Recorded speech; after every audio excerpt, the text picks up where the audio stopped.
আসসালামু আলাইকুম ওয়া রাহমাতুল্লাহ। মন্ত্রী শেখ হাসিনা ক্ষমতায় যাওয়ার পর এ পর্যন্ত যা করেছেন সবটা 100% ভারতের স্বার্থকে উদ্ধার করেছেন। এ পর্যন্ত যা করেছেন দলের স্বার্থ উদ্ধার করেছেন, নিজের স্বার্থ উদ্ধার করেছেন।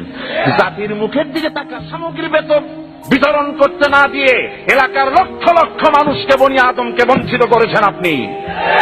এদেশের বর্ষিয়ান জননেতা যিনি রাজনীতি করেছেন আপনার বাবার সাথে, সেই পিতৃতুল্য মর্যাদা সম্পন্ন নেতা অধ্যাপক গোলাম আজমকে মিরপুরে ত্রাণ সামগ্রী বিতরণ না করতে দিয়ে গোলাম আজমের সাথে বেয়াদবি করেছেন।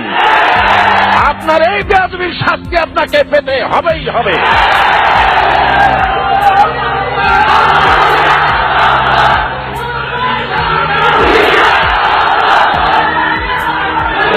আজ বলতেছিলাম মুসলমানদের বিরুদ্ধে যত অস্ত্রপাতি তৈরি হয়েছে সবচেয়ে বড় অস্ত্রের নাম হচ্ছে মিডিয়া।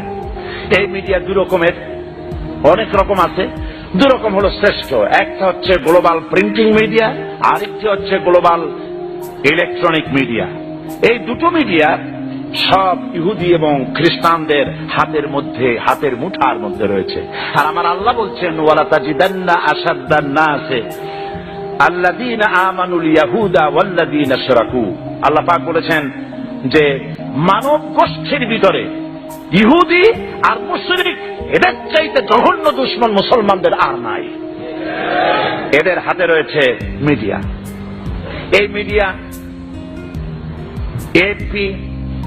এপি, তাস, সিনহুয়া, রয়টার, বিশ্ববিখ্যাত এই মিডিয়াগুলির একটি মিডিয়াও, প্রিন্টিং মিডিয়া মুসলমানদের নিয়ন্ত্রণে নাই।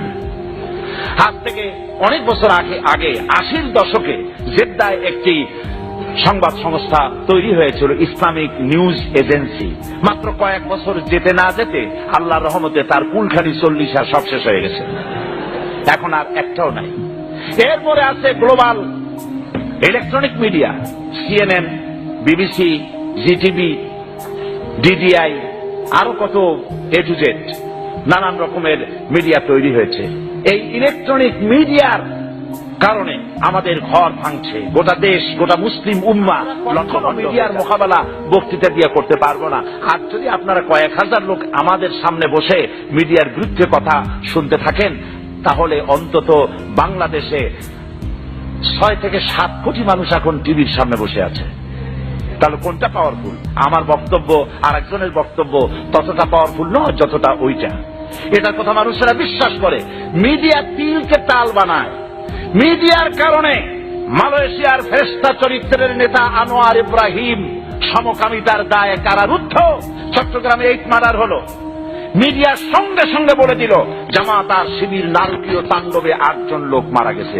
আজ পর্যন্ত কি প্রমাণিত হয়েছে যে জামাত শিবির এটা করেছে? রাশেদ খান মেনন গুলিবিদ্ধ হওয়ার সঙ্গে সঙ্গে আজকের মন্ত্রী, তিনি আমি নাম নিতে চাই না, যার কারণে নগর কান্দায় মুসল্লিদেরকে মসজিদে নামাজ পড়তে দেওয়া হয় নাই, সেই মহিলা মন্ত্রী তিনি মিছিল বের করলেন, জামাত শিবির ধরো, জবাহ করো, তারাই এই কাজটি করেছে। কিন্তু গোয়েন্দা বিভাগ, পুলিশ বিভাগ বলেছে এর সাথে জামাত এবং শিবিরের দূরতম সম্পর্ক নাই। চলার কথা ছিল না। লোকেরা থুতু দেয়, ধিক্কার দেয়। তিলকে তারা তাল বানায়। কত বড় তাল বানিয়েছে? কোটালীপাড়ার 76 কেজি ওজনের বিশাল বোমা। সাবেক প্রেসিডেন্ট এরশাদ সাহেব মৌলানা সিংহ বলেছেন এত বড় বোমা 76 কেজি ওজনের, ওর মধ্যে আটা না পেঁয়াজ আমরা জানতেই পারলাম না। Federal bureau of investigation FBI America থেকে তারা দুজন এলেন। তারা দুজন এসে কি দেখলেন? চুপি চুপি মুস্কি হেসে তারা চলে গেলেন, কিছু জবাব তারা দিয়ে গেলেন না। এই ধরনের নাটক মিডিয়াওয়ালারা করে। এই মিডিয়াগুলি এভাবে করে ইসলামকে বিভ্রান্তি সৃষ্টি করে।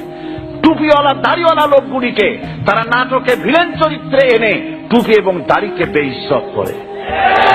নাটক দেখুন, নাটকের ভেতরে একটা রুমের মধ্যে প্রেমিক প্রেমিকা বসে আছে, সেখানে রবীন্দ্রনাথের ছবি, সেখানে হুক্কা, সেখানে হাতির মূর্তি, গরুর মূর্তি, সেখানে মুখোশ, সেখানে রবীন্দ্রনাথের ছবি, এই ধরনের কিছু দিয়ে সাজানো।